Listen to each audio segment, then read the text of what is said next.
Você já imaginou um ataque tão devastador que destrói uma rota vital de suprimentos, deixando um país inteiro à beira do colapso? No fim de agosto de 2025, uma noite tranquila nos montes dos Cárpatos escondeu um segredo sombrio. Sob a superfície das rochas, um dos túneis mais secretos da Europa, conhecido como Corredor Negro, foi alvo de uma ofensiva que ninguém previu.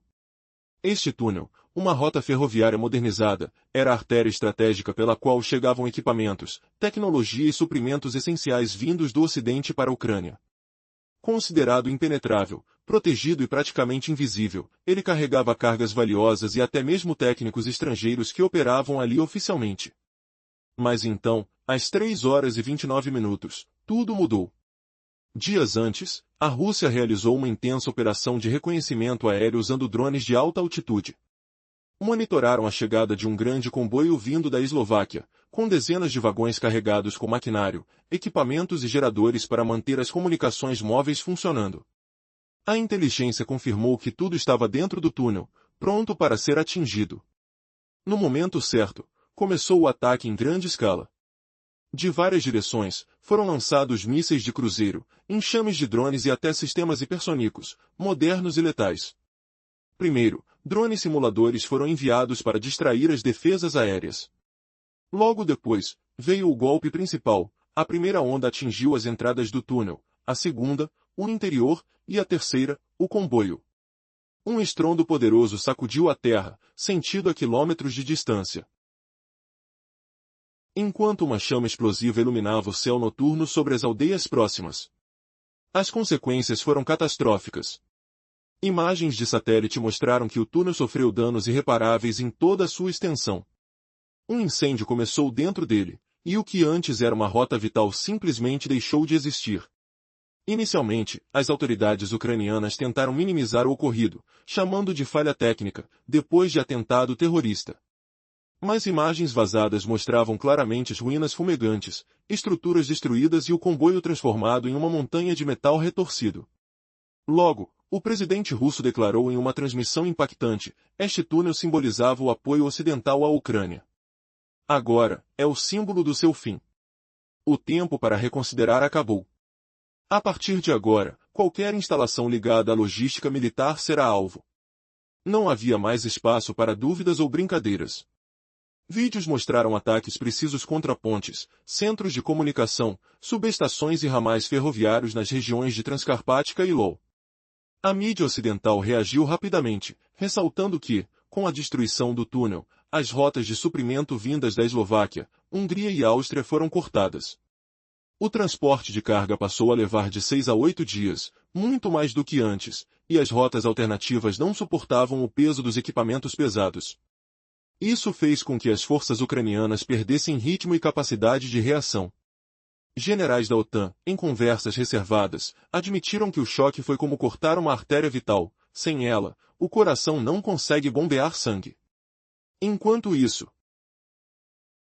o ex-presidente dos Estados Unidos ficou em silêncio por 2 dias após o ataque.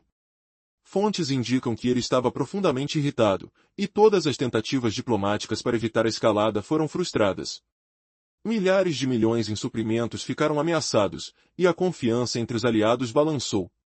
Esse túnel, mais do que uma simples via de transporte, era a personificação da confiança ocidental em sua própria segurança. Sua destruição foi uma mensagem clara: a Rússia conhece os pontos fracos do inimigo e está pronta para agir com firmeza. Os suprimentos não cessaram completamente, mas foram severamente paralisados. A Ucrânia agora enfrenta a difícil tarefa de reorganizar sua logística sob o risco constante de novos ataques. O mundo percebeu que a tensão atingiu um novo patamar. Além disso, ataques intensos foram registrados próximos a Zitomir, onde uma nuvem negra de fumaça subia de um grande centro de transporte. Ali, a operação visava desativar comunicações-chave, incluindo sistemas antiaéreos que antes pareciam invulneráveis. Vídeos de drones mostraram sistemas desorganizados, interceptações falhas e perda de contato com centros de comando. O sistema ARIS, que era referência na defesa contra alvos velozes, mostrou-se inútil diante de ataques combinados e interferência eletrônica. Instalações foram destruídas por golpes precisos, e a defesa contra drones se mostrou especialmente vulnerável. Centenas de aparelhos operando em grupos romperam as barreiras de radar e atingiram alvos estratégicos, como centros de energia, depósitos e pontos de comunicação. No último estágio, a ordem foi dada para que caças F-16 recém-chegados decolassem rapidamente para tentar retomar o controle da situação. Porém, mesmo essas aeronaves modernas enfrentaram enormes dificuldades. Interferências eletrônicas, falta de sistemas de direcionamento e sobrecarga de alvos causaram danos sérios. Alguns aviões perderam capacidade de combate, um foi danificado ao pousar em emergência, outro foi abatido por destroços, e um desapareceu dos radares no sul do país. No dia seguinte, a imprensa mundial destacou o colapso das conexões habituais, logística, comando e política. Kiev sofreu uma pressão inédita desde o início do conflito. No campo militar, a crise atingiu o limite da exaustão moral. Mas, como sempre na história, quando os sistemas familiares desmoronam, surge uma pergunta inquietante: o que fazer quando tudo que você conhece desaparece?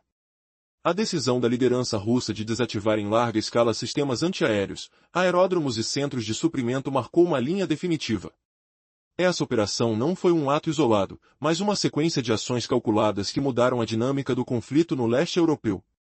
No meio de 2025, o confronto entre Rússia e Ucrânia já era uma luta exaustiva de posições.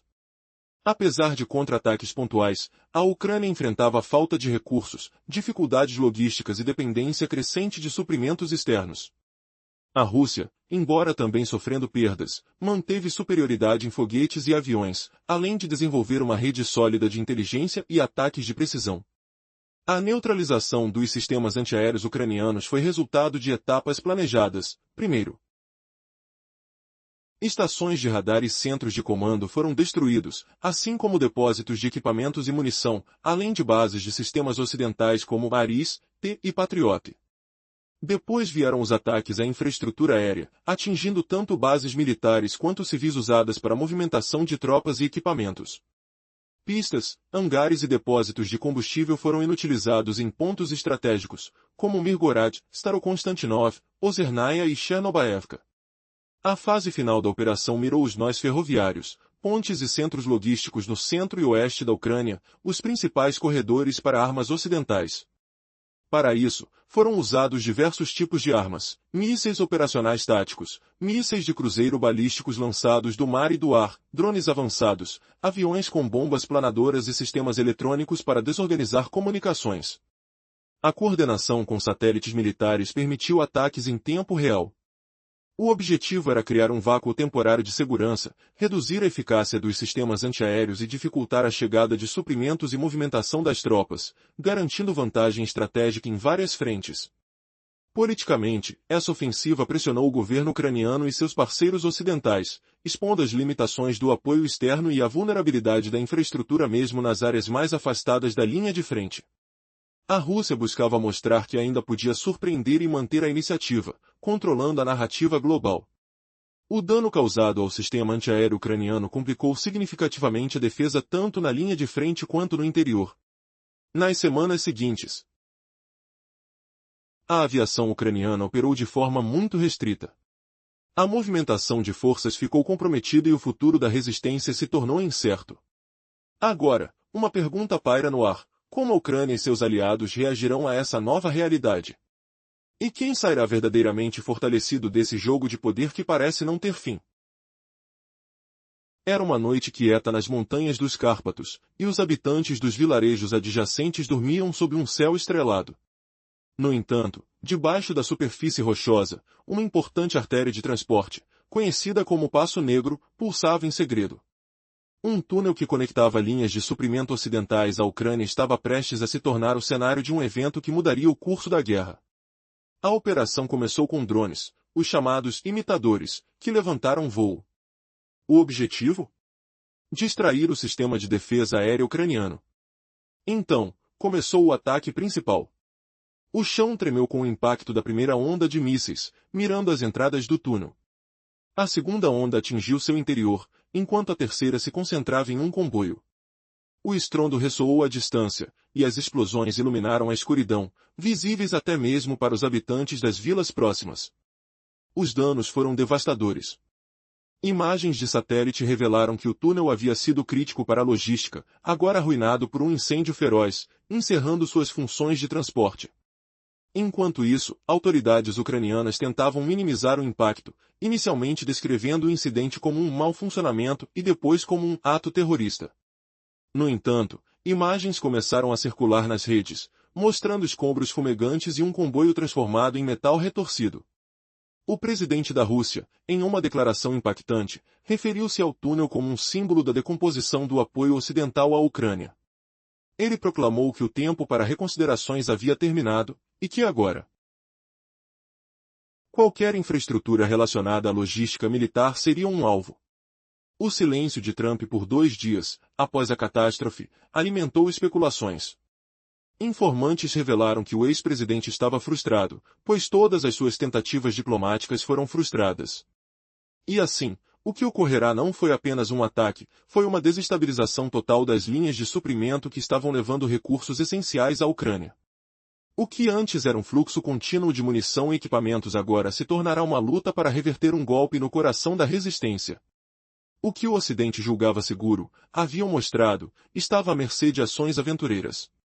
Com a logística ameaçada, o ritmo das operações ucranianas começou a desacelerar. Durante conversas reservadas, generais da OTAN admitiram a gravidade da situação, eles haviam cortado uma artéria vital. Uma analogia poderosa surgiu, era como se tivessem interrompido o fluxo sanguíneo de um corpo, e as consequências dessa ação iriam reverberar em cada esquina do conflito. Como responder a um golpe tão decisivo em um momento tão crítico? Os efeitos das ações de Moscou foram profundos, mas o que estava por vir ainda não havia sido revelado. No cenário internacional, a pressão estava se acumulando, e a incerteza apresentava um caminho obscuro à frente. O que a Ucrânia faria agora? Até aqui, vimos que as conversas reservadas não escondem, a principal rota de suprimentos foi destruída. Cortaram a artéria vital, como se o coração deixasse de bombear sangue. O silêncio de um ex-presidente americano durou 2 dias, enquanto a frustração crescia e todas as tentativas de negociação desmoronavam. A situação, então, atingiu um ponto crítico. Agora, bilhões em suprimentos estão ameaçados, a confiança dos aliados vacila. Ele, que apostava em pressão diplomática e acordos para conseguir concessões, foi surpreendido por uma ofensiva decisiva de Moscou. O túnel nas montanhas dos Cárpatos não era só uma via de transporte. Era um símbolo da segurança ocidental, um ícone da esperança para muitos. Sua destruição ecoou como um grito. A Rússia conhece as fraquezas e não hesita em explorar cada uma delas. Embora os carregamentos não tenham cessado por completo, ficaram severamente paralisados. A Ucrânia enfrenta agora a necessidade urgente de reestruturar toda a logística, convivendo com a constante ameaça de novos ataques. O mundo todo percebeu, a tensão subiu a um novo patamar. Ao mesmo tempo, o golpe se estendeu até a região de Zitomir. Densa fumaça negra subia de um grande centro de transporte, claro sinal de que começaram a desativar as comunicações essenciais. As ações foram metódicas e implacáveis, atingindo também os sistemas antiaéreos. Equipamentos que antes eram motivos de orgulho acabaram vulneráveis diante de uma ofensiva combinada. Gravações aéreas mostram o caos, sistemas desorganizados, interceptações falhadas, controle dissociado. O sistema chamado ARIS. Até pouco tempo considerado modelo em interceptação de alvos rápidos, foi impotente contra essa estratégia multidimensional. Seus mecanismos de orientação cessaram após um intenso ataque eletrônico, e as bases sofreram golpes precisos que as tiraram de operação. Especialmente delicado foi o colapso na defesa contra drones. Centenas deles, agindo em grupos, atravessaram barreiras radar e atingiram pontos estratégicos. No fim, usinas, depósitos e centros de comunicação foram devastados. Em resposta, o comando ucraniano ordenou o rápido lançamento dos recém-chegados caças F-16 para tentar retomar o controle. Mas até essas máquinas, símbolos da tecnologia avançada, encontraram sérios obstáculos: interferência eletrônica constante, falta de sistemas de mira confiáveis e excesso de alvos para controlar. O resultado? Vários aviões perderam a capacidade operacional. Um sofreu danos graves ao pousar de emergência, outro foi abatido após colidir com destroços, e um terceiro desapareceu misteriosamente dos radares no sul do país. O que isso significa para o futuro da guerra? Será que o avanço tecnológico de um lado servirá para virar o jogo ou outro colapso fatal está por vir? A resposta pode mudar tudo, e está mais perto do que se imagina. Até aqui, vimos como uma série de ataques coordenados desestabilizou as defesas aéreas e logísticas da Ucrânia, deixando o país à mercê de uma pressão sem precedentes. As forças ucranianas acionaram até mesmo seus caças F-16 recém-chegados, tentando retomar o controle do espaço aéreo. Mas a realidade se mostrou cruel e implacável. Interferências eletrônicas intensas, falta de sistemas de orientação eficazes e o caos causado pela sobrecarga de alvos foram como uma tempestade invisível, desorientando os pilotos e a defesa aérea. Resultado? Vários aviões perderam sua capacidade de combate. Um sofreu danos ao pousar em um aeroporto de emergência, outro foi destruído após colidir com destroços, e um terceiro simplesmente desapareceu dos radares, sumindo na região sul. O silêncio que seguiu foi ensurdecedor. No dia seguinte, a imprensa mundial não poupou palavras ao descrever o colapso das conexões fundamentais, cadeias logísticas quebradas, centros de comando em confusão e uma liderança política pressionada como nunca antes desde o início do conflito. Kiev se viu diante de um dilema moral e estratégico profundo, um esgotamento que ameaçava romper a espinha dorsal da resistência. Mas quando tudo parecia ruir, surge a pergunta que ecoa em cada mente: o que fazer quando os sistemas que sustentam a guerra desmoronam? Foi nesse momento que a decisão da liderança russa marcou um ponto de não retorno. A escolha por desativar em larga escala o sistema de defesa aérea ucraniano, os aeródromos e os centros de suprimento não foi apenas uma escalada militar, mas uma jogada calculada que mudou radicalmente o rumo do conflito na Europa Oriental. Essa operação colossal, resultado de anos de desgaste entre os dois lados, não foi um golpe isolado, mas uma sequência meticulosa e planejada de ações. Desde a destruição das estações de radar, passando pela neutralização dos centros de comando das unidades de mísseis antiaéreos e a eliminação dos depósitos de equipamentos e munições, até o ataque às bases aéreas, tanto militares quanto civis, usadas para movimentar tropas e suprimentos. Pistas de pouso sabotadas, hangares e depósitos de combustível em pontos estratégicos como Mirgorod, Starokonstantinov, Ozernaia e Chernobaevka foram alvos precisos dessa ofensiva. E, para fechar o cerco, ferrovias, pontes e centros logísticos essenciais para o transporte de armas ocidentais foram severamente danificados. Os recursos empregados foram variados e sofisticados: mísseis táticos, mísseis de cruzeiro balísticos lançados do mar e do ar, drones, incluindo versões avançadas, bombardeios com bombas planadoras e sistemas eletrônicos que desorganizaram as comunicações inimigas. A integração com satélites militares permitiu ataques em tempo real, eliminando a chance de resposta eficaz. Do ponto de vista estratégico, o objetivo era claro: criar um vácuo temporário de segurança, minar a eficiência da defesa aérea, restringir o fluxo de suprimentos e atrasar o avanço das tropas ucranianas, ganhando a iniciativa em vários frontes. Politicamente, a manobra foi um aviso direto à liderança ucraniana e seus aliados ocidentais, mostrando os limites do apoio externo e expondo a fragilidade da infraestrutura mesmo longe da linha de frente. Dentro desse cenário exaustivo, Moscou quis mostrar sua capacidade de romper impasses estratégicos, mantendo o controle da narrativa e da dinâmica do conflito. O impacto foi devastador. O sistema de defesa aérea da Ucrânia foi severamente comprometido, dificultando a proteção das linhas de frente dos bastiões do interior do país.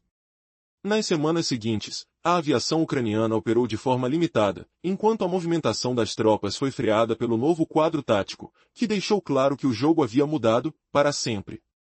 Como será o próximo capítulo dessa batalha sem fim? Que surpresas ainda aguardam nos bastidores desse conflito que parece não ter fim? Você já imaginou o que acontece quando o sistema de defesa aérea de um país é praticamente destruído? Quando toda a proteção que parecia firme começa a ruir, deixando exposta a linha de frente, pior, os pontos estratégicos atrás do campo de batalha? Essa é a dura realidade que se revelou após uma ação devastadora que abalou as bases da defesa ucraniana. Até então, mesmo diante de um confronto prolongado e exaustivo, a esperança persistia. Mas a ofensiva que atingiu o sistema de defesa aérea causou um dano brutal, afetando tanto a frente de combate quanto as áreas de retaguarda. Por semanas, a aviação ucraniana ficou quase parada, bloqueada por falhas nos seus sistemas, enquanto o transporte de equipamentos pesados e a movimentação de tropas enfrentavam obstáculos sem precedentes. O ar circulava pesado, o zumbido dos motores cessava, e o solo parecia mais silencioso, mas era um silêncio tenso, porque ninguém sabia ao certo quantos dias aquilo ainda poderia durar. Entretanto, isso não significava rendição. A Ucrânia rapidamente reagiu. Implementaram sistemas descentralizados de defesa de curto alcance e adotaram medidas engenhosas de camuflagem para proteger suas posições. Ao mesmo tempo, na retaguarda, países aliados intensificaram o envio de novos equipamentos, entre eles complexos móveis e tecnologias desenvolvidas para neutralizar ataques altamente precisos. Essa escalada marcou uma mudança profunda. O conflito já não era apenas violento, estava entrando em um patamar completamente diferente de intensidade. Era um jogo onde a estratégia militar buscava sufocar a resistência, impondo ritmo e imposições políticas. Mas esse movimento trazia riscos enormes: aprofundar o impasse, ampliar a crise humanitária e espalhar instabilidade por todo o leste europeu. O impacto da destruição do túnel nos Cárpatos, uma rota vital para o abastecimento, e dos ataques a centros logísticos ganhou dimensão não só militar, mas também geopolítica. A questão que agora se impõe com força é: até onde a Ucrânia conseguirá manter sua defesa sem as rotas de suprimento que pareciam impenetráveis?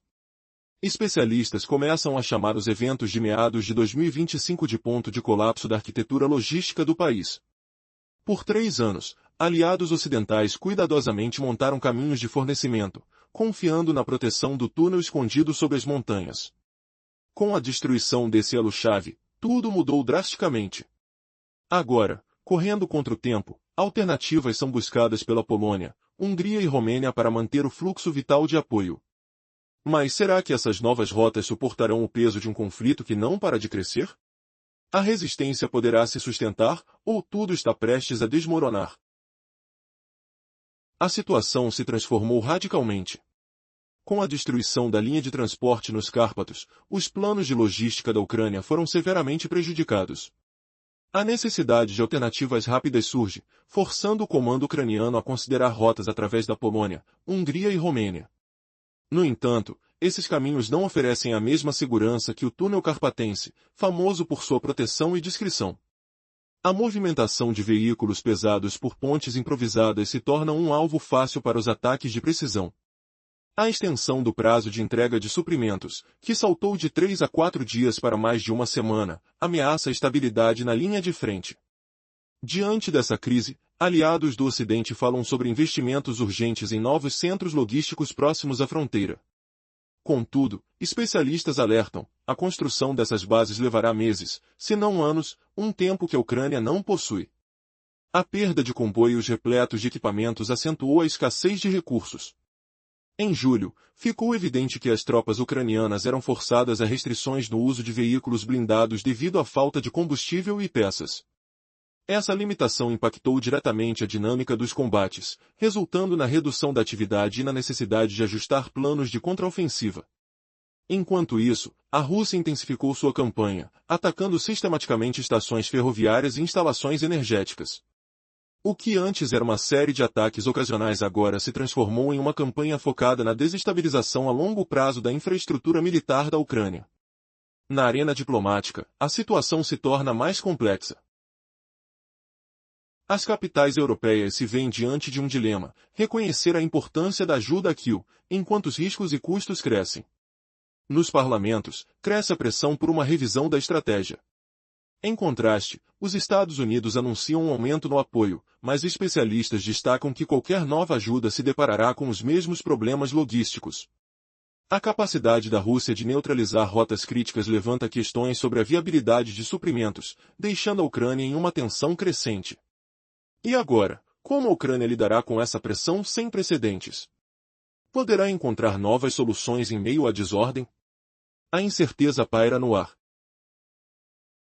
Nos capítulos anteriores, vimos como a destruição do túnel nos Cárpatos abalou profundamente a logística das forças ucranianas.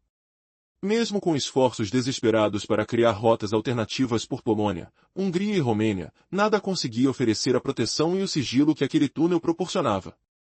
O transporte de equipamentos pesados, essencial para qualquer ofensiva, passava a ser um alvo vulnerável, exposto a ataques precisos e implacáveis. A tensão interna na Ucrânia só aumentava diante dessa nova realidade.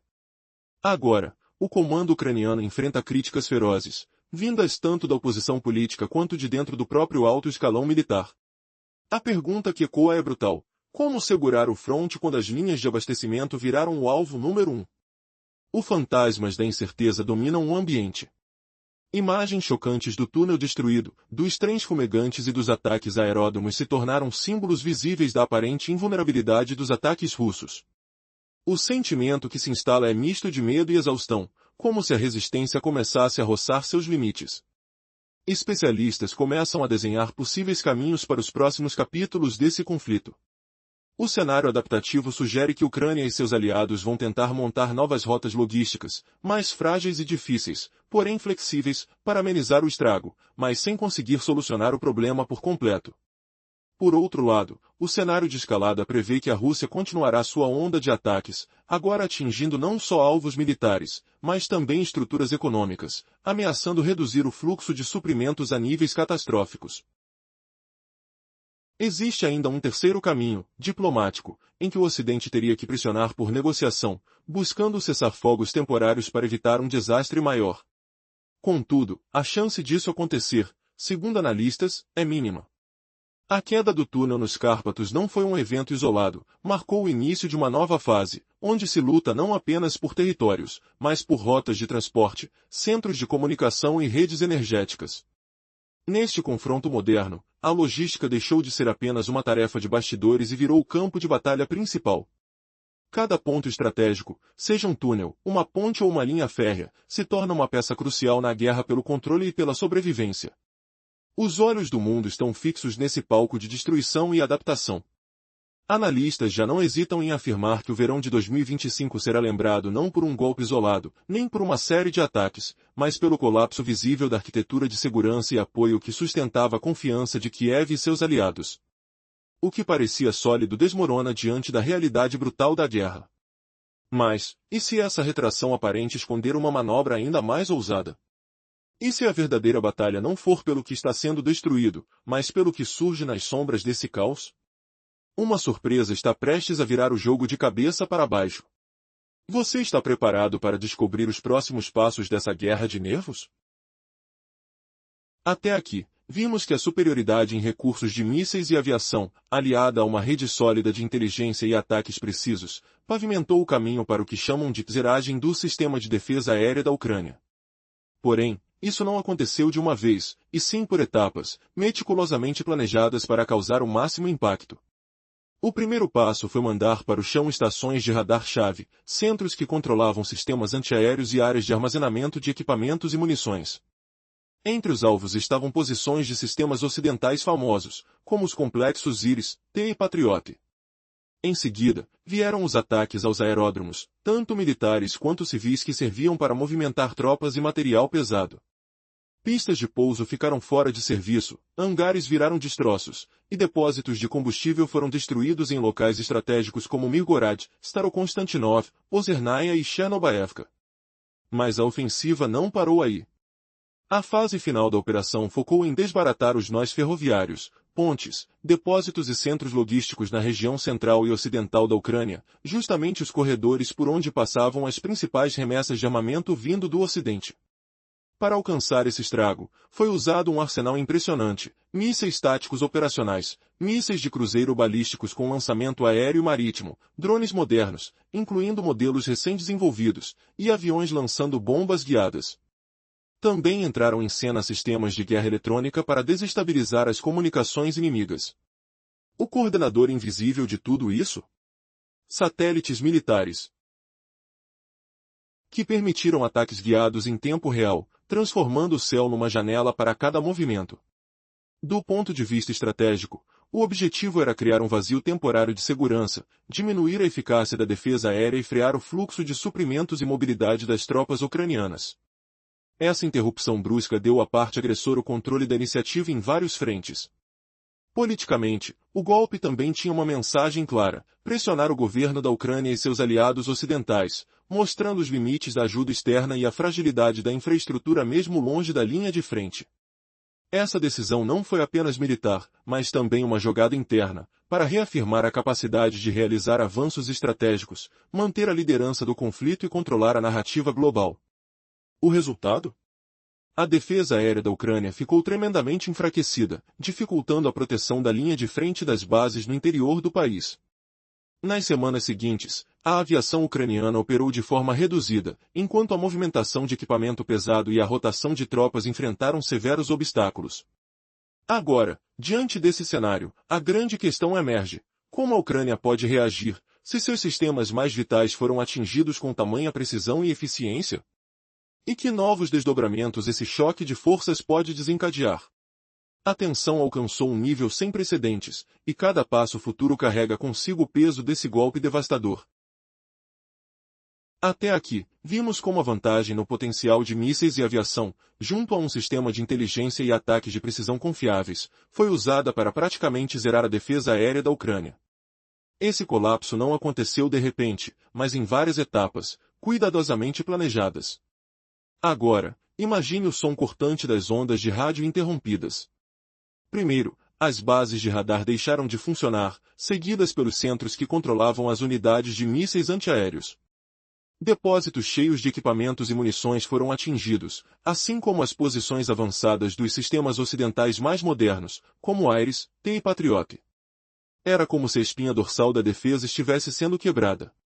Depois disso, veio uma ofensiva para desativar aeroportos, não só os militares, mas também alguns civis usados para movimentar tropas e equipamentos. As pistas de pouso foram destruídas, hangares arrasados. As bases de combustível em lugares estratégicos como Mirgorod, Starokostiantinil, Ozernaia e Chernobyl foram alvo de ataques letais. O cheiro de fumaça e combustível queimado se espalhava pelo ar, enquanto o silêncio das infraestruturas destruídas ecoava. Mas o golpe final veio nos centros ferroviários principais, pontes e depósitos de suprimentos nas regiões centrais e ocidentais da Ucrânia, exatamente onde passavam as rotas cruciais para o transporte das armas ocidentais. Eram alvos vitais para esmagar toda a logística inimiga. Para isso, foi usado um arsenal diversificado, desde mísseis táticos operacionais até mísseis de cruzeiro balísticos lançados do mar e do ar. Drones sofisticados, incluindo versões novas, sobrevoavam incessantemente, acompanhados por aviões lançando bombas planadoras, enquanto sistemas eletrônicos de guerra desorganizavam comunicações. O que parecia quase impossível foi possível graças à coordenação precisa com satélites militares, que permitiam ataques sincronizados em tempo real. O objetivo militar era claro: criar um vácuo de segurança temporário, derrubar a eficiência da defesa aérea, atrapalhar as entregas de suprimentos e atrasar o deslocamento das tropas inimigas. Isso dava uma vantagem estratégica decisiva em vários frontes. Politicamente, essa ação foi um golpe duro, uma pressão direta sobre o governo ucraniano e seus aliados ocidentais, expondo os limites da ajuda estrangeira e a fragilidade da infraestrutura, mesmo em áreas supostamente seguras.